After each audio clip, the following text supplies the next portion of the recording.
dan dalam periode tertentu.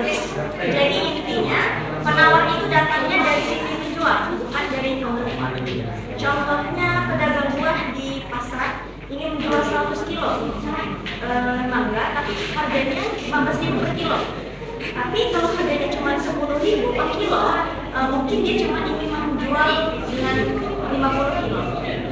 Nah, untuk penawarannya itu ada, kalau harga naik, jumlah barang yang ditawarkan penjual biasanya juga ikut naik. Dan sebaliknya, kalau harga turun, jumlah barang yang ditawarkan juga biasanya ikut turun. Untuk faktor yang mempengaruhi penawaran, nah penawaran itu juga nggak cuma dipengaruhi oleh harga, tapi juga oleh faktor lain seperti biaya produksi, teknologi, harapan harga di masa depan, jumlah penjual, kebijakan pemerintah, kondisi alam, dan harga barang substitusi atau komplementer. Untuk kurva penawaran sendiri, itu kurva penawarannya adalah gambar grafik yang menunjukkan hubungan antara harga sama dengan jumlah barang yang ditawarkan. Bentuk kurvanya biasanya miring ke atas dari kiri bawah ke kanan atas, karena sesuai hukum penawaran, yaitu harga naik maka penawaran juga ikut naik. Untuk ciri-ciri penawaran, yaitu yang pertama, datangnya dari penjual atau produsen, bukan dari pembeli. Lalu jumlah barang ditawarkan tergantung pada harga. Lalu selalu ada kaitannya dengan harian, mingguan, atau bulanan. Contohnya misalnya penjual ayam di pasar cuma nawarin ayam aja potong hari ini sebanyak 200 ekor. Besoknya beda lagi tergantung harga dan stok. Dan bisa juga dipengaruhi banyak faktor lain selain harga. Baiklah, saya di sini akan menjelaskan tentang faktor penawaran harga barang itu sendiri. Saya akan membuat contoh soal penawaran sebuah perusahaan sepatu. Fungsi QS sama dengan 20 ditambah 4P. Berapa jumlah sepatu yang ditawarkan jika harga sepatu yang awalnya 20.000 dan menjadi 40.000? Di sini saya akan menuliskan bagaimana cara perhitungannya. Di sini saya akan menjelaskan bagaimana faktor penawaran harga barang itu sendiri. Tentang soalnya itu penawaran sebuah perusahaan sepatu. Oke, di sini yaitu awalnya harga sepatu itu sendiri yaitu 20.000, jadi P-nya yaitu 20. QS 20 ditambah 4P sama dengan 20 ditambah 4 dikali 20. 20 ditambah 80 sama dengan 100 pasang sepatu. Dan kemudian dijual karena harganya naik menjadi, jika sepatu itu 40.000, P sama dengan 40. QS 20 ditambah 4P sama dengan 24 dikali 40 sama dengan 20 ditambah 160 sama dengan 180 pasang sepatu. Nah, saat harga naik dari awalnya itu 20.000 menjadi 40.000, jumlah sepatu yang ditawarkan naik dari 100 pasang menjadi 180 pasang. Hal ini sesuai dengan hukum penawaran, yaitu semakin tinggi harga barang itu sendiri, semakin banyak jumlah yang ditawarkan. Kurvanya yaitu pergerakan sepanjang kurva penawaran. Dan selanjutnya akan disampaikan oleh teman saya, yaitu Iin Agustini. Baik, selanjutnya saya akan menjelaskan kurvanya, yaitu dari contoh soal yang sudah dijelaskan teman saya tadi, yaitu harga barang itu sendiri. Contoh soalnya, penawaran sebuah perusahaan sepatu yang menunjukkan pergerakan sepanjang kurva penawaran.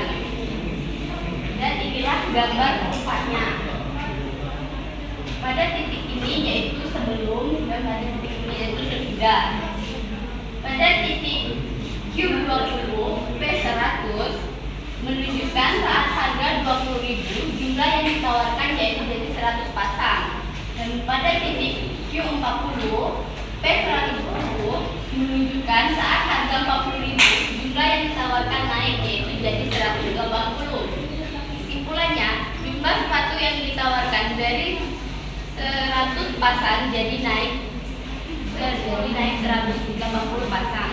Karena sepatu naik dari harga 20.000 ke 40.000, yang akibatnya perubahan barang itu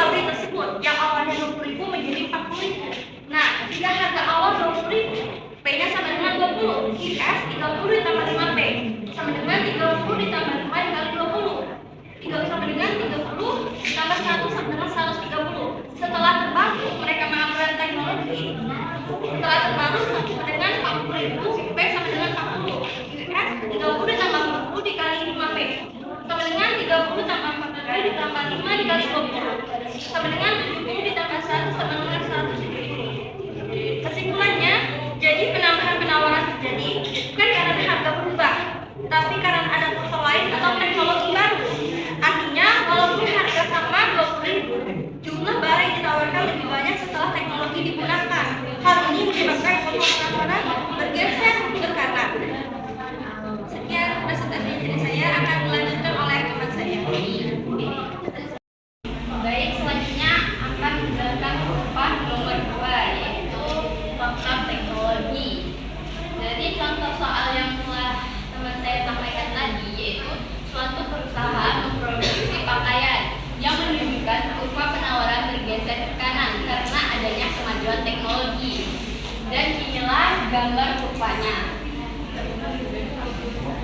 Ini adalah garis sebelum ada titik Q20 dan P130, yaitu sebelum ada teknologi baru menunjukkan penawaran lebih sedikit. Dan ini untuk garis yang sesudah, yaitu Q20 P170, yaitu sesudah ada teknologi baru menunjukkan penawaran jadi lebih banyak. Kesimpulannya, pada harga yang sama 20.000, penawaran naik dari 130 unit jadi 170 unit karena adanya pergeseran kurva penawaran ke kanan akibat adanya kemajuan teknologi.